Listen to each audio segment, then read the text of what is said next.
Küresel haydut Amerika Birleşik Devletleri'nin Türkiye aleyhine bakanların şahsında almış olduğu son yaptırım kararları aslında İslam ülkelerine yönelik içinde bulunduğu kuşatmanın bir devamı niteliğindedir. Doğrusunu söylemek gerekirse Türkiye 1952 yılından bu yana NATO'ya girmiş, NATO üyesidir. Türkiye'de meydana gelen bütün darbelerin ardında Amerika'nın güdümündeki NATO'nun etkisi herkesçe biliniyor.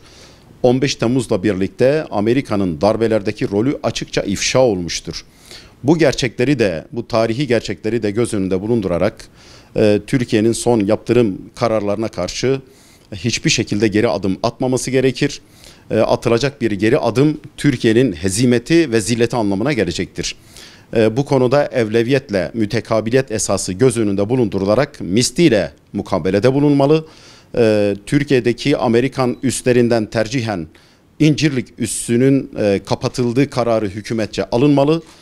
Zaten Amerika tarafından fiilen sona erdirilmiş bulunan stratejik ortaklık meselesi Türkiye tarafından tek taraflı olarak resmen de sona erdirildiği ilan edilmeli ve Türkiye Amerika'nın küresel haydut Amerika'nın hedefinde bulunan özellikle İslam ülkeleriyle bir dayanışma içerisine girmeli ve dünya çapında küresel haydut Amerika'ya karşı bir küresel cephesi geliştirmelidir.